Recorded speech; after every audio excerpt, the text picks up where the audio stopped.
ഉത്പത്തി അദ്ധ്യായം 46. യാക്കോബ് ഈജിപ്തിൽ തന്റെ സ്വത്തുക്കളെല്ലാം ശേഖരിച്ച് ഇസ്രായേൽ യാത്ര തിരിച്ചു. ബേർഷബായിലെത്തിയപ്പോൾ അവൻ തന്റെ പിതാവായ ഇസഹാക്കിന്റെ ദൈവത്തിനു ബലികളർപ്പിച്ചു. 2. രാത്രിയിലുണ്ടായ ദർശനങ്ങളിലൂടെ ദൈവം ഇസ്രായേലിനോട് സംസാരിച്ചു. യാക്കോബേ, യാക്കോബേ, അവിടുന്ന് വിളിച്ചു. ഇതാ ഞാൻ, അവൻ വിളി കേട്ടു. 3. അവിടുന്ന് പറഞ്ഞു, ഞാൻ ദൈവമാണ്, നിന്റെ പിതാവിനറ ദൈവം. ഈജിപ്തിലേക്കു പോകാൻ ഭയപ്പെടേണ്ട, കാരണം അവിടെ ഞാൻ നിന്നെ വലിയൊരു ജനമാക്കി വളർത്തും. 4. ഞാൻ നിന്റെ കൂടെ ഈജിപ്തിലേക്കു വരും, നിന്നെ തിരികെ കൊണ്ടുവരുകയും ചെയ്യും.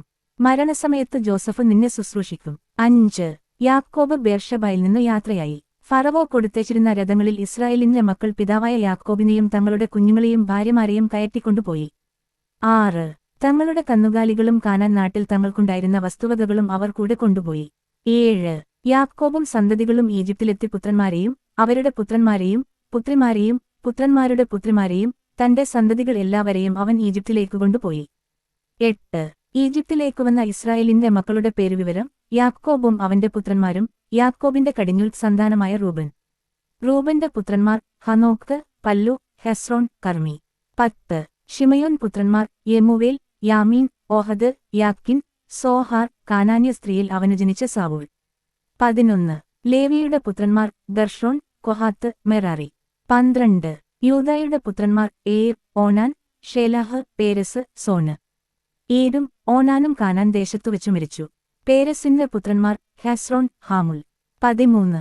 ഇസാക്കറിന്റെ പുത്രന്മാർ തോല, ഫോവ, യോബ്, ഷിമ്രോൺ. 14.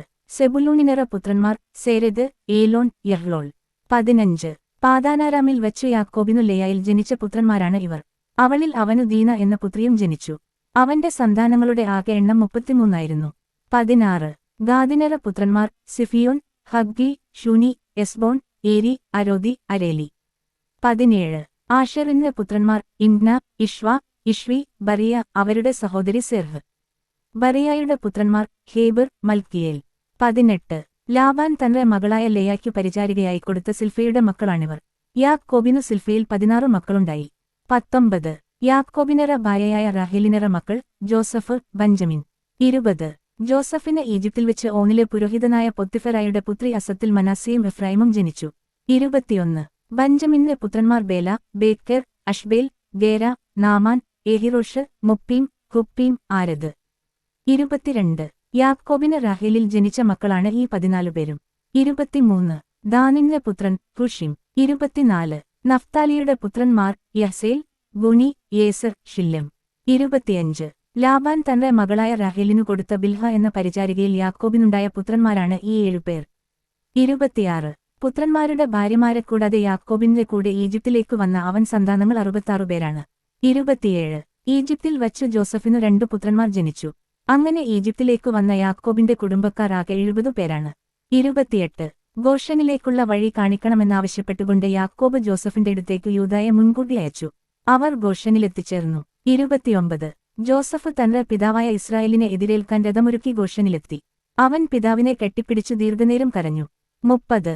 ഇസ്രായേൽ ജോസഫിനോട് പറഞ്ഞു, ഇനി ഞാൻ മരിച്ചുകൊള്ളട്ടെ, എന്തെന്നാൽ ഞാൻ നിന്റെ മുഖം കാണുകയും നീ ജീവനോടെയിരിക്കുന്നു എന്ന് അറിയുകയും ചെയ്തിരിക്കുന്നു. 31. ജോസഫ് തന്റെ സഹോദരന്മാരോടും പിതൃകുടുംബത്തോടുമായി പറഞ്ഞു, ഞാൻ പോയി ഫറവോയോട് പറയട്ടെ, കാനാൻ ദേശത്തായിരുന്ന എന്റെ സഹോദരന്മാരും പിതൃകുടുംബം മുഴുവനും എന്റെ അടുത്തെത്തിച്ചേർന്നിരിക്കുന്നു. 32.